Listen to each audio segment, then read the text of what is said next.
तो आज जो हम टॉपिक डिस्कस करने वाले हैं, आज का हमारा टॉपिक क्या है? Current electricity. ठीक, करंट इलेक्ट्रिसिटी के बारे में इससे पहले हम डिस्कस कर चुके हैं, थोड़ा बहुत पढ़ाई कर चुके हैं। आज हम बस एक तरह का रिकैप करने वाले हैं इस चैप्टर को। ठीक, और इसमें अगर आप याद करो तो सबसे पहला चीज जो है, मैंने करंट के बारे में आपको बताया था, जिसका सिंबल क्या होता है? आई। करंट का सिंबल क्या है? आई। एंड मैंने बोला था this current is nothing but rate of flow of charge. Current is what? Rate of flow of charge. So we can say this I is equal to what? Q divided by T. I is equal to Q divided by T. Total charge flown divided by total time, or we can say rate of flow of charge, that means I is equal to what? dq by dt. dq by dt. ठीक है ना? If current is not uniformly flowing, if charge is not uniformly flowing, then we use this type of equation, such equation. और अगर charge जो है uniform rate से flow कर रहा है, सेम इंटरवल में सेम चार्ज फ्लो कर रहा है, तो वैसे सिचुएशन में हम I इज इक्वल टू सीधा सीधा क्या करते हैं? Q बाई टी कर देते हैं, और यहां से हमारा जो भी है करंट की वैल्यू निकल करके आ जाता है। ठीक, अगर हम करंट के यूनिट की बात करें, यूनिट ऑफ करंट की बात करें, तो करंट का यूनिट क्या होता है बेटा? एम्पियर होता है।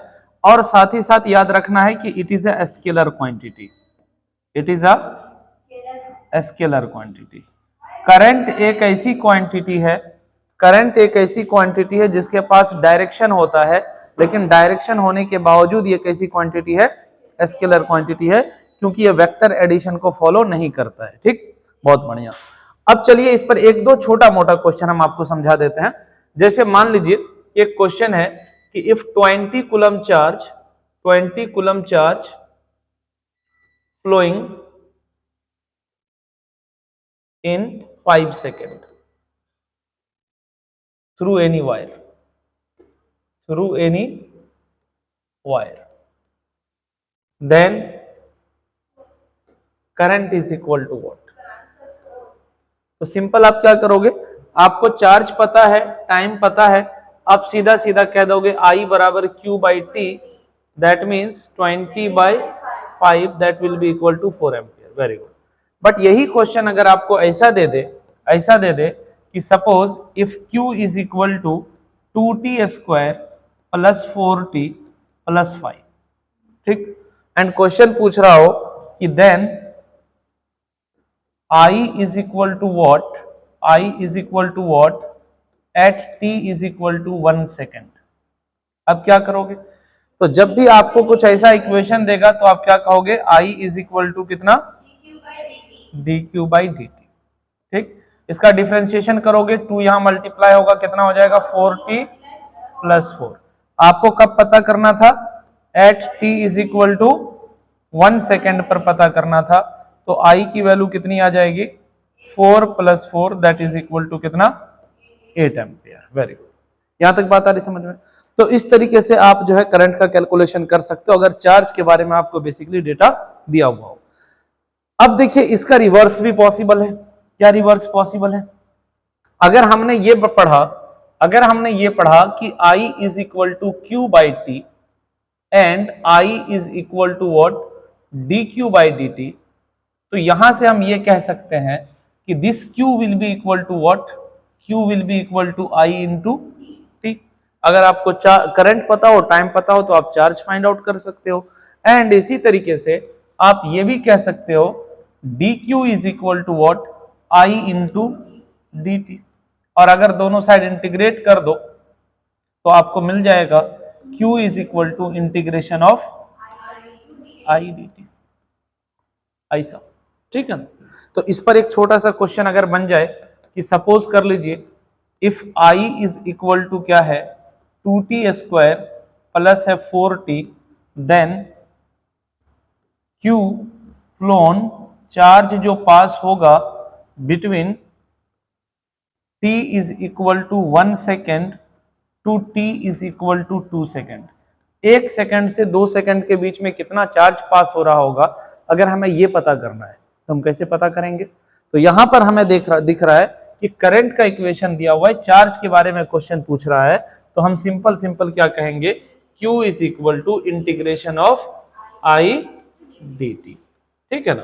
तो ये हमारा क्या हो जाएगा, integration of 2t² plus 4t into D T. और इसका इंटीग्रेट करोगे तो क्या होता है यहाँ पर इंटीग्रेशन में, 2 तो एज इट इज रहेगा, t पर पावर जो भी है उसको 1 बढ़ा देते हैं, 3 divided by 3 plus 4 into T पर पावर जो भी है 1 बढ़ा देंगे, नीचे में जो नया पावर है वो लिख देंगे, यही है ना रूल। तो इससे हमारा ये कट जाएगा 2 2 जा, तो ये हो जाएगा कितना, 2/3 इंटू टी क्यूब प्लस कितना हो जाएगा 2 इंटू t²। अब यहाँ पर t पर आपको लिमिट पुट कर देना है 1 से लेकर के 2 तक का, 1 से लेकर के 2 तक का। तो ये क्या हो जाएगा 2/3 इंटू टी पर ऊपर वाला लिमिट डालोगे तो 2 का क्यूब कितना हो जाएगा 8, माइनस टी पर नीचे वाला डालोगे कितना हो जाएगा 1, प्लस 2 इंटू टी पर ऊपर वाला डालोगे हो जाएगा 4, माइनस कितना हो जाएगा 1। क्या इसमें कोई दिक्कत है? तो यहां से हम सॉल्व करेंगे तो कितना आ जाएगा 2/3 इंटू कितना हो जाएगा 7, प्लस ये 3 2 जा कितना हो जाएगा 6, और इसको अगर आप आगे सॉल्व कर लो तो ये हो जाएगा 14 divided by 3 plus 6 and so on. इसको सॉल्व करके आप चार्ज की वैल्यू निकाल सकते हो। क्या मेरी बात आ रही समझ में? नेक्स्ट, आपने क्या देखा, आपने ये देखा कि सर हमें आपने ये पढ़ाया कि I इज इक्वल टू कितना है, dq बाय dt है। तो अगर इस पर एक क्वेश्चन ऐसा डाल दिया जाए कि मान लीजिए कि ये ग्राफ है आपके पास, ये चार्ज का और ये टाइम का, ठीक है ना, ये चार्ज का और ये टाइम का ग्राफ है, और ये ग्राफ कुछ यूं जा रहा है, इस एंगल की value theta is equal to let say 30 degree है। अब यहां पर आपसे करंट पूछ ले, ठीक है ना। तो ध्यान रखिएगा, जब भी ये दो क्वांटिटी का बेसिकली रेशियो है, चार्ज अपॉन टाइम है, ठीक है ना, तो इसका मतलब है कि वाई एक्सिस पर आप देखो अगर ध्यान से, तो वाई एक्सिस पर आपका चार्ज है और एक्स एक्सिस पर क्या है आपका टाइम है। तो जब आप q बाई टी करते हो, I is equal to q by T, तो this q upon t is nothing but what, this is tan theta, this is what tan theta. नहीं भाई, यही तो है ना, y एक्सिस पर q है और x एक्सिस पर टाइम है, तो y एक्सिस को पैरेलली यहां शिफ्ट करो तो q upon t is equal to what, tan theta, and we can say this current will be what, tan into tan 30 degree, that is 1/√3 ampere. क्या ये बात आ रही है आपको समझ में? ठीक, इस पर एक और क्वेश्चन बनाया जा सकता है। मान लीजिए कि अगर कुछ ऐसा क्वेश्चन है, ये मान लीजिए चार्ज है हमारा, ये मान लीजिए टाइम है, ये ग्राफ A है और ये ग्राफ B है। Let's say this angle is 30 degree and this angle is let's say 45 degree. तो question is asking what is the ratio of current in A divided by current in B, ये पूछ रहे हैं आपसे। तो जब आप A का करंट लिखोगे तो क्या लिखोगे, tan 30 डिवाइडेड बाय, जब B का करंट लिखोगे तो क्या लिखोगे, tan 45। कोई दिक्कत है? अरे IA की जगह tan 30 और IB की जगह tan 45, ठीक है ना। And tan 30 is what 1/√3, tan 45 is what 1/1, सबसे नीचे वाला ऊपर, this will be what 1/√3, this will be the ratio, ठीक है ना। यानी ये हमारा रेशियो कितना आ जाएगा, ये हमारा रेशियो आ जाएगा 1:√3। कोई दिक्कत वाली बात है? नहीं। तो यहां से एक चीज पता चल रहा है कि tan थीटा की वैल्यू जितनी ज्यादा होगी, करंट हमारा उतना ही ज्यादा होगा। इसका मतलब थीटा जितना ज्यादा होगा करंट उतना ही ज्यादा आएगा, थीटा जितना ज्यादा होगा करंट उतना ही ज्यादा आएगा। कोई दिक्कत वाली बात नहीं। अच्छा, अगर आप ये बात समझ रहे हो तो मुझे ये बताओ कि ये दो ग्राफ मैं आपको दे रहा हूं, this is time and this is charge. This angle is 30 degree and this angle is 45 degree. ये A है और ये B है। किसमें करंट ज्यादा होगा, किसमें करंट ज्यादा होगा, A में या B में?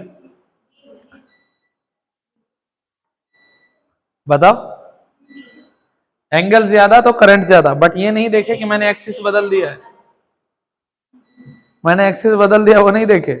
वहां पर Q उधर था, टाइम इधर था, इस बार हाँ, ये याद रखो, चार्ज वाली एक्सिस के जो ग्राफ नजदीक होगा, चार्ज वाले के जो नजदीक होगा उधर समझ लो करंट ज्यादा। यहां पर देखो, चार्ज वाले के नजदीक कौन है, B वाला है। यहां पर चार्ज वाले के नजदीक कौन है, A वाला। सिंपल सा कॉन्सेप्ट। बट यहां पर जैसे देखो ना, अगर तुम tan थीटा लगाओगे ना तो यहाँ पर tan theta T by Q मिलेगा। टी बाई क्यू का मतलब हो गया 1/i मिलेगा। तो थीटा जितना ज्यादा होगा ना करंट उतना ही कम हो जाएगा। यहाँ पर नहीं आ रही बात समझ में? सिंपल ये याद रखना है, ठीक है। यहां तक कोई दिक्कत वाली बात नहीं है। इससे रिलेटेड आपको चार्ज भी निकालने को दे सकता है। जैसे सपोज कर लीजिए कि आपको करंट का कोई इक्वेशन दे दे। मान लीजिए ये करंट है और ये मान लीजिए टाइम है और ये ग्राफ कुछ यूं जा करके यूं जा करके यूं आ गया है, सपोज कर लीजिए, ठीक है ना। तो ये मान लीजिए कि टाइम है कितना 1 सेकेंड, ये है 2, ये है मान लीजिए 3, ये है 3.5, ठीक है ना। And let say this is 1 and this is let say 2। आपको यहां पर बोला है कि इस पूरे 0 सेकंड से लेकर के 3.5 सेकंड तक में कितना चार्ज फ्लो किया है वो पता करिए। तो अगर आपको ये चार्ज फ्लोन पता करना है ना तो कुछ मत करिए, ये जो ग्राफ बन रहा है इसका एरिया फाइंड आउट कर लीजिए, आपको चार्ज निकल करके आ जाएगा। क्या निकल करके आ जाएगा? चार्ज। तो Q इज इक्वल टू, ये क्या हो गया, Q इज इक्वल टू हमारा क्या हो जाएगा, इसका एरिया अंडर द ग्राफ। क्या हो जाएगा? Area under the graph. इस ग्राफ के अंडर का एरिया निकाल लेना है। उसको आप कैसे निकाल सकते हो, यहां से ब्रेक कर दो, एक ट्रायंगल मिल जाएगा, फिर यहां से आपको एक रेक्टेंगल मिल जाएगा। तो दिस ट्रायंगल का एरिया प्लस रेक्टेंगल का एरिया और फिर यहां पर एक आपको ट्रायंगल मिल जाएगा। तीनों को आप ऐड कर देना, टोटल एरिया आ जाएगा। That will be the charge phloem between that time interval. कोई दिक्कत वाली बात नहीं।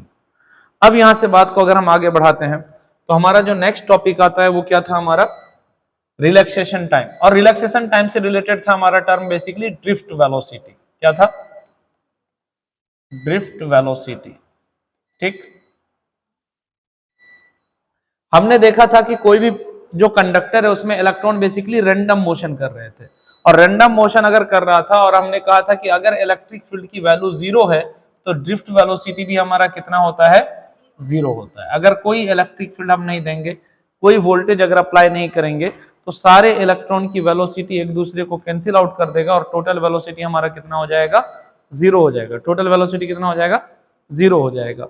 But if electric field not equal to 0, not equal to 0, तब वैसे सिचुएशन में ड्रिफ्ट वेलोसिटी का जो हमारा इक्वेशन आया था that was E into E divided by m into क्या था, टॉ। यही था ना। इसी को अगर हम वेक्टर फॉर्म में लिखते तो वेक्टर फॉर्म में हम कैसे लिखते हैं इसी को, Vd is equal to minus e into e by m into क्या, टॉ। क्योंकि इलेक्ट्रॉन जो होता है वो हमेशा इलेक्ट्रिक फील्ड के अपोजिट डायरेक्शन में मूव करता है, इसीलिए यहां पर हम साइन क्या चीज का लगाते हैं, माइनस का लगाते हैं। बहुत बढ़िया। अच्छा, टॉ क्या है यहां पे, what is tau? Tau is what? Tau is relaxation time. Tau is relaxation time. Electron एक आयन से दूसरे आयन तक पहुंचने में जो टाइम लगाता है that is known age relaxation time. एक कोलिजन से दूसरे कोलिजन के बीच में जो टाइम लगता है इलेक्ट्रॉन को that is known as basically relaxation time. कोई दिक्कत वाली बात इसमें नहीं है। इसके बाद जो मैंने आप लोगों को नेक्स्ट टॉपिक पढ़ाया था याद करो, वो था हमारा क्या, रिलेशन बिटवीन, ध्यान से सुनना मेरी बात। नेक्स्ट क्या था, रिलेशन बिटवीन करंट एंड, हाँ क्या हुआ, कोई दिक्कत है? रिलेशन बिटवीन करंट एंड, हाँ रिलेशन बिटवीन, कोई दिक्कत? Relation between current and drift velocity. कोई बताएगा ये इक्वेशन क्या था हमारा? I इज इक्वल टू क्या था,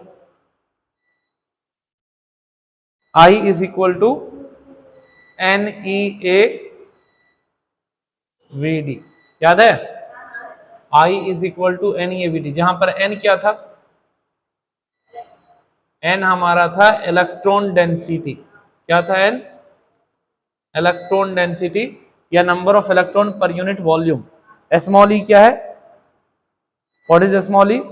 charge of electron, charge of electron. A is area of cross section and VD is what, drift velocity, ठीक है ना। This is very famous equation, बहुत इंपॉर्टेंट इक्वेशन है, इसको आप लोगों को याद रखना है। इस पर एक क्वेश्चन मैं पूछ सकता हूं आप लोग से या पूछना चाहूंगा। क्वेश्चन ये है कि मान लीजिए कि ये एक कंडक्टर है, ऐसा एक कंडक्टर है, और इस कंडक्टर को मैं क्या करता हूं, एक बैटरी से कनेक्ट कर देता हूं, एक बैटरी से कनेक्ट कर देता हूं। Late say this terminal is A and let say this terminal is B, तो अगर कोई आदमी ए से बी की तरफ जाता है, किधर जाता है, ए से बी की तरफ, मूविंग, अगर हम मूव करते हैं ए टू बी, तो इफेक्ट क्या हमें देखने को मिलेगा, इफेक्ट ऑन करंट पर क्या इफेक्ट देखने को मिलेगा, ड्रिफ्ट वेलोसिटी पर क्या इफेक्ट देखने को मिलेगा, एन पर क्या इफेक्ट देखने को मिलेगा। ये तीन चीजें, मटेरियल सेम है थ्रू आउट, एक ही मटेरियल का बना हुआ है, ठीक है ना, तो आपको इन तीनों पर इफेक्ट बताना है। तो देखो एक और चीज आप बता सकते हो, एरिया पर क्या इफेक्ट देखने को मिल रहा है। तो अगर आप ध्यान से देखो तो आपको क्या पता चलेगा बेटा, सर अगर आप इसको छोटे छोटे पीस में तोड़ करके देखो, छोटे छोटे पीस में, तो ये सारे पीस जो है सीरीज में कनेक्टेड दिखेंगे। कैसे कनेक्टेड दिखेंगे, सीरीज में। और हमने पढ़ा है कि सीरीज में करंट की वैल्यू सेम रहती है, सीरीज में करंट की वैल्यू सेम रहती है, तो इसका मतलब करंट में कोई चेंज नहीं आएगा, करंट नो चेंज, ठीक है ना, क्योंकि सीरीज में करंट की वैल्यू हमारी क्या रहती है, सेम रहती है। साथ ही साथ एन तो मटेरियल पर डिपेंड करता है सर, मटेरियल अगर सेम है, मटेरियल अगर नहीं बदला है, टेम्परेचर वगैरह कोई चीज पे फर्क नहीं पड़ा है, तो इस पर भी कोई बदलाव नहीं आएगा, ये भी क्या हो जाएगा, नो चेंज। अब तुम ध्यान से देखो, अगर तुम ए से बी की तरफ जा रहे हो तो तुम्हारा एरिया क्या होता जा रहा है, एरिया क्या हो रहा है, डिक्रीज हो रहा है। बट असल क्वेश्चन है ड्रिफ्ट वेलोसिटी के बारे में, इस पर क्या फर्क पड़ेगा। तो तुम ध्यान से देखो, अगर तुम यहां से ड्रिफ्ट वेलोसिटी का इक्वेशन देखोगे तो drift velocity is equal to कितना आ जाएगा, आई अपॉन एन ई ए। ये नहीं बदल रहा है, ये नहीं बदल रहा है, ये नहीं बदल रहा है, बच कौन रहा है, सिर्फ एरिया। और एरिया हमारा क्या होता दिख रहा है, कम होता दिख रहा है। और अगर एरिया कम होगा तो ड्रिफ्ट वेलोसिटी हमारी क्या हो जाएगी, ज्यादा हो जाएगी। इसका मतलब ड्रिफ्ट वेलोसिटी हमारा बढ़ जाएगा। क्या मेरी बात आ रही समझ में तुम्हें, ठीक है ना। तो इस पॉइंट को अच्छी तरीके से आप लोगों को याद रखना है, ठीक है।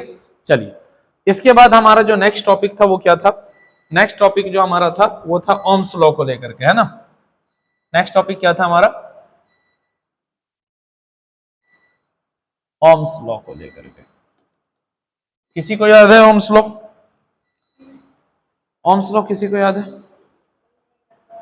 हाँ, voltage across conductor is directly proportional to current passing through it. That means ये इक्वेशन हमारा ओम्स लॉ में आया था, V is equal to I into R, ऐसा कुछ आया था। आर यहां पर क्या है, आर इज व्हाट, रेसिस्टेंस, इसका यूनिट क्या होता है, ओम होता है। V का यूनिट क्या होता है, V का यूनिट क्या होता है, वोल्ट। V का यूनिट, V इज वोल्टेज ना, तो वोल्टेज का यूनिट वोल्ट होता है, और I is the current, current का यूनिट हमारा एम्पियर होता है। तो यहां पर अगर मैं एक चीज लिखूं, R is equal to V upon I, तो कोई फर्क नहीं पड़े। ये बताओ अगर मैं V को डबल कर देता हूं, if you twice this voltage, then what will be the effect on resistance. अगर मैं V को डबल कर देता हूं तो R क्या हो जाएगा, in this equation this R is constant, this R is constant, मतलब R को कोई मतलब नहीं है कि V और I क्या हो जाए, ठीक है ना। V को डबल कर दो, ट्रिपल कर दो, I को कुछ भी कर दो, इस इक्वेशन में R, ये सब याद रखना है किस इक्वेशन में क्या चीज कांस्टेंट है। तो अगर इस इक्वेशन में हम कह रहे हैं कि R कांस्टेंट है, मतलब V को डबल ट्रिपल व्हाटएवर कुछ भी कर दो, R को कोई फर्क नहीं पड़ने वाला है, क्योंकि अगर तुम इसको डबल करोगे ना, ये अपने आप डबल हो जाएगा, 2 से 2 कटेगा, R विल बी सेम। मेरी बात आ रही समझ में, एक तो ये बात थी। अच्छा, साथ ही साथ इसका ग्राफ आपको एक याद रखना था कि अगर मान लो इधर वोल्टेज है और इधर हमारा क्या है, करंट है, और ऐसा कुछ ग्राफ आ रहा है, ग्राफ एकदम कैसे जाता है, स्ट्रेट लाइन जाता है। तो ये बताओ अगर मान लो ये एंगल थीटा है और मैं कहता हूं टेन थीटा, तो टेन थीटा कितने के बराबर आएगा, टेन थीटा कितने के इक्वल आएगा, टेन थीटा है, हाँ, टेन थीटा कितने के इक्वल आएगा। तुम टेन थीटा के लिए यही तो कहते हो ना, y अपॉन एक्स, वाई पर कौन बैठा हुआ है, आई, और एक्स पर कौन बैठा है, v, तो टेन थीटा कितना हो जाएगा, आई अपॉन v, यही तो होगा। अच्छा, v अपॉन आई क्या था, तो आई अपॉन v क्या होगा, अगर v अपॉन आई आर था तो i अपॉन v क्या होगा? 1/r। नहीं होगा भाई, इस r के नीचे कुछ नहीं था तो 1 था, अगर ये पलट गया तो ये भी पलट जाएगा, नहीं तो ये कितना आ जाएगा यहां पर tan theta? 1 upon r। tan theta is 1 upon r। Theta जितना ज्यादा होगा, इस वैल्यू को ज्यादा करने के लिए r को यहां पर कम होना पड़ेगा। r को क्या होना पड़ेगा? r को क्या होना पड़ेगा? कम। मेरी बात आ रही समझ में? r को क्या होना पड़ेगा? कम होना पड़ेगा। अच्छा, इस पर एक छोटा सा क्वेश्चन बन जाता है। मान लीजिए कि ये दो ग्राफ है आपके सामने, ये करंट का है और ये वोल्टेज है।